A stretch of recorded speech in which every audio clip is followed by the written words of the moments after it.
Release பண்ணிருக்காங்க. இது full and full work of Madhura, Dr. Madhura Prasad has worked on this. இதுல வந்து Madhura talk about this book. So இது வந்து physicians இப்ப நிறைய காமன் ப்ராப்ளம்ஸ் பார்க்கறாங்க.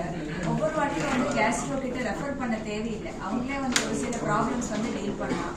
ஸோ அதில் வந்து சின்ன அளவு இப்போ இந்த பேஷண்ட் இந்த பிரச்சனையோட வந்தாங்க, வயிறு பெருசாக இருக்குது, உள்ள நீர் கோத்து இருக்கு, கல்லீரல் பிரச்சனை இருக்கா, வேற ஏதாவது பிரச்சனை இருக்கா அப்படின்னு பார்க்கறதுக்கு, இல்லை ஜாண்டிஸ் இருக்கு, ஜாண்டிஸ் எதனால வந்திருக்கு, வைரஸ்னால வந்திருக்கா, அதனால அதையும் ஆராய்ச்சி பண்ணி இந்த ஃபேட்டி லிவர் பற்றியும் ஒரு சின்ன அல்காரிதம் அவங்களுக்கு வந்து ஈஸியாக வந்து ட்ரீட் பண்ணக்கூடிய ஒரு விஷயத்துக்கு இது இருக்கு. ஈஸியாக அவங்களுக்கு பார்க்கறதுக்கு ஒரு சிம்பிளான இதில் வந்து இந்த புக்லெட் இருக்கு. டெய்லி அதை வந்து பார்த்தா அவங்களுக்கு யூஸ்ஃபுல்லாக இருக்கும். சோ பொது மருத்துவர்களுக்கு, ஃபேமிலி பிசிஷியன்ஸ்க்கு யூஸ் ஆகிற மாதிரி இந்த புக் ரொம்ப அழகா பண்ணப்பட்டிருக்கு. எல்லாத்துக்குமே நீங்க பாத்தீங்கன்னா லிவர் இன் ஃபோக்கஸ் தான் வச்சிருக்கோம். இந்த புக் மதுரா பண்ணிருக்காங்க, liver in focus website Mithra பண்ணிருக்காங்க, Mithra has done it. So அதனால இது எல்லாமே யூஸ்ஃபுல்லா இருக்கும். இனிமே வர எங்க கான்ஃபரன்ஸஸும் லிவர் கான்ஃபரன்ஸ் தான் will have the same name as liver in focus. Okay, thank you sir. அப்படியே நம்ம போட்டோ எடுக்கலாம்.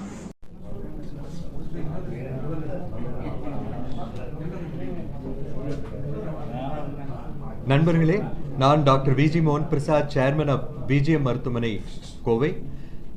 லிவர் இன் ஃபோக்கஸ் மாநாடு கடந்த 3 நாட்களாக கோவையில் நடந்து கொண்டிருக்கின்றது.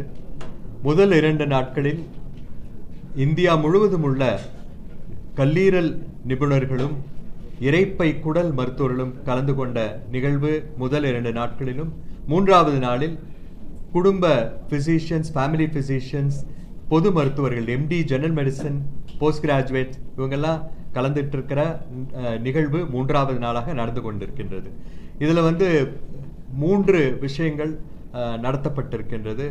ஒன்று, லிவர் இன் ஃபோக்கஸ் என்ற வெப்சைட் டாக்டர் மித்ரா பிரசாத் அவர்களால் உருவாக்கப்பட்டது. கோவையிலேயே லிவருக்குன்னு படித்து வந்த முதல் டாக்டர் மித்ரா பிரசாத் அவர்கள், அதாவது டிஎம் ஹெப்படாலஜி என்ற கோர்ஸ் படித்து வந்திருக்காங்க. அடுத்தது வந்து இந்த போஸ்ட் கிராஜுவேட்ஸுக்கும் ப்ராக்டிஷனர்ஸ்க்கும் யூஸ் ஆகிற மாதிரி தெரப்பிட்டிக் கேஸ்ட்ரோஎன்ட்ராலஜி அண்ட் ஹெப்படாலஜி புக் வந்து டாக்டர் வம்சிமூர்த்தி அவர்களால் லான்ச் பண்ணப்பட்டிருக்கு. இன்னைக்கு ரிலீஸ் பண்ண இந்த லிவர் இன் ஃபோக்கஸ் புத்தகத்தை வெளியிட்ட எங்கள் தலைவர் இருக்கின்றார்கள் இங்கே, Indian National Association for the Study of Liver தேசிய தலைவர் டாக்டர் சிவபிரசாத் சிங் ஃப்ரம் கட்டக் இன்று நம்மிடையே இருக்கின்றார்கள். அவர்கள் தான் இந்த லிவர் இன் ஃபோக்கஸ் புக்கை ரிலீஸ் பண்ணியிருக்காங்க. அது வந்து முழுமையாக மதுரா பிரசாத் சுமன் அவர்கள் அதை வந்து ரிலீஸ் பண்ணியிருக்காங்க.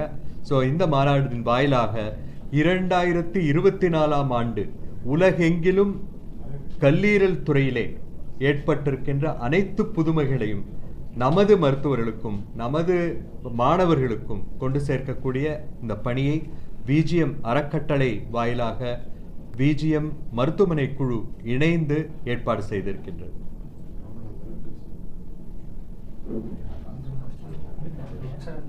குறிப்பா இந்தியாக்குள்ள எந்த ஸ்டேட் வந்து அதிகமா இந்த கல்லீரல் பிரச்சனை பாதிக்கப்படுற ரேஷியோ தான் இருக்கு? அப்படி which state is affected the most in India?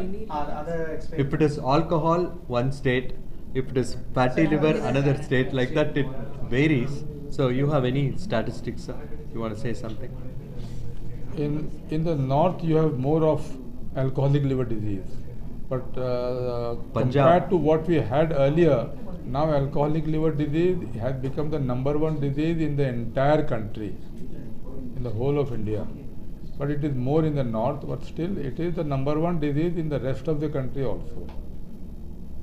இன்னைக்கு உடல் பருமனும் அதே மாதிரி கிராமங்களில் வந்து 11% கிராம மக்களுக்கே உடல் பருமன் இருக்கு. நகரங்களுக்கு வரும்போது 30% உடல் பருமன் இருக்கு. ஸோ இதுவுமே ஒரு ஆபத்தான நிலைமை. இன்று மது அருந்துதலும் இந்தியா முழுவதும், அதுதான் எங்கள் தலைவர் சொன்னது மாதிரி, இந்தியா பூரா எல்லா மாநிலங்கள்லையும் இன்னைக்கு வந்து ஆல்கஹால் கன்சம்ஷன் அதிகமாயிட்டே போகுது. அதுவும் இந்த உடல் பருமன், அந்த உடல் பருமனோட இணைந்த கல்லீரல் கொழுப்பு நோய்கள், இது வந்து டயபெட்டிஸ், டிஸ்லிபிடீமியா, கல்லீரல் ரத்தத்தில் கொழுப்பு, சர்க்கரை, இந்த மாதிரி நோய்கள்லாம், இதய ப்ராப்ளம்ஸ் எல்லாமே இன்க்ரீஸ் ஆகுது இந்த உடல் பருமன். மோஸ்ட்லி தே ஆர் இந்த 30s and 40s 50s இந்த third decade fourth decade fifth டிகேட்னு சொல்லுவோம். அந்த ஏஜஸில் தான் அது அதிகமாக இருக்குது இந்த நோய். சார் சார் சிம்டம்ஸ் எப்படி சார், எப்படி அறிகுறி இது இந்த நோய் வருதுன்றதை நம்ம எப்படி தெரிஞ்சுக்கலாம்? யூ மீன் அந்த கல்லீரல் கொழுப்பு நோய் சொல்றீங்களா? இப்போ கல்லீரல் நோய் இருக்கா அப்படின்னு கேட்டிங்கன்னா ஒருத்தருக்கு வந்து எனக்கு லிவர் எப்படி இருக்கு டாக்டர் அப்படின்னு கேட்டாங்கன்னா ரொம்ப சிம்பிள்.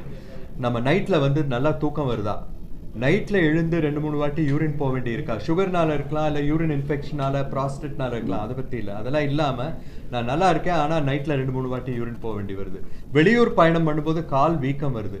4வதா நம்ம வந்து மாலையில் அலுவலகத்துலேருந்து வந்தப்புறம் வீட்டுக்கு வந்தப்புறம் அடிச்சு போட்ட மாதிரி இருக்குது, ரொம்ப டயர்டாக இருக்குது டாக்டர் அப்படின்னு யாரோ சொல்கிறாங்களா, கண்டிப்பாக கல்லீரல் டாக்டர்கிட்ட போய் பார்த்துக்கணும். ஏதாவது மிஸ்டேக் இருக்கா, ஃபேமிலி டாக்டரை பார்த்தாலும் போதும். அதே மாதிரி நம்ம உயரத்திற்கேற்ற எடை இருக்கணும். இப்போ ஃபார் எக்ஸாம்பிள் ஒருத்தருக்கு வந்து 170 சென்டிமீட்டர் உயரம்னா அந்த ஒன்றை எடுத்தோன்னா அந்த 70 கிலோக்கு கீழே இருக்கணும் அவங்க வெயிட்டு. அதே மாதிரி வயிறு சுற்றளவு வந்து 90 சென்டிமீட்டர் கீழே இருக்கணும் ஆண்களுக்கு, ஸோ பெண்களுக்கு. ஸோ இந்த மாதிரி மெஷர்மெண்ட்ஸ் இருக்குது. இதெல்லாம் ஓரளவு ஃபாலோ பண்ணாலே போதும். நம்ம வந்து உடற்பயிற்சி உணவு ரொம்ப ரொம்ப முக்கியம். ஒரு வாரத்தில் 5 நாட்கள் 40 நிமிஷம் உடற்பயிற்சி எல்லாருமே பண்ணணும், எல்லாரும் பண்ணணும். Nobody is excused. அடுத்தது daily 5 days a week 40 minutes a day. ஒரு நாளுக்கு 40 நிமிடங்கள், வாரத்துக்கு 5 நாட்களாவது உடற்பயிற்சி கண்டிப்பாக தேவை. 1.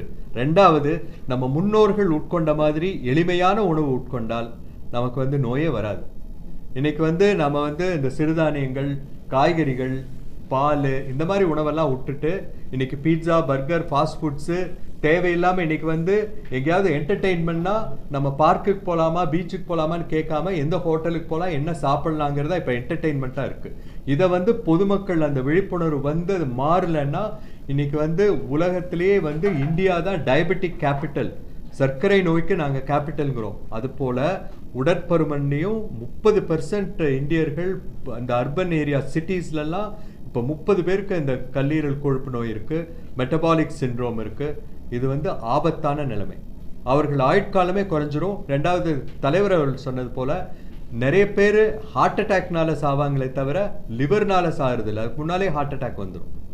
அதனால் நம்ம உடலை வந்து நம்ம பராமரிக்கலைன்னா நாம தான் உண்மையிலேயே முட்டாளாக நம்மை கருத வேண்டும். சார் ஈரல் டோட்டலாமே கொலாப்ஸ் ஆகி டிரான்ஸ்பிளான்ட்க்கு உண்டான சான்சஸ் இருக்குங்க சார்? அந்த மாதிரி வெயிட்டிங் லிஸ்ட் ஏதாவது இருக்கு, அதுவும் ரேஷியோ ஏதாவது இருக்குங்க சார்? இவ்வளோ பேர் வெயிட் பண்ணிட்டு இருக்காங்கன்னு சொல்லி அதை ஒவ்வொரு மாநிலத்துக்கும் அந்த டிரான்ஸ்பிளான்ட் லிஸ்ட் இருக்கு. ஸோ அதில் வந்து வெயிட்டிங் லிஸ்ட் கண்டிப்பாக இருக்கு. எனக்கு ஸ்டாட்டிஸ்டிக்ஸ் தெரியாது, பட் ஆனால் கல்லீரல் போன்ற உறுப்புகள் பற்றாக்குறையில் தான் போயிட்டு இருக்கு. தமிழ்நாடு பொறுத்த வரைக்கும் தமிழ்நாடு ஸ்டாட்டிஸ்டிக்ஸ் தெரியலைங்க சார். சுமார் ஒரு 1000 பேர் வெயிட்டிங் லிஸ்ட்ல இருந்தா நம்ம கிட்ட 10 டிரான்ஸ்பிளான்ட்ஸ் தான் நடக்கும். அந்த ரேஷியோல தான் போயிருக்கு. இனிமே நம்மளுக்கு டிரான்ஸ்பிளான்ட்ஸே இன்னும் ஜாஸ்தி பண்ணணும்.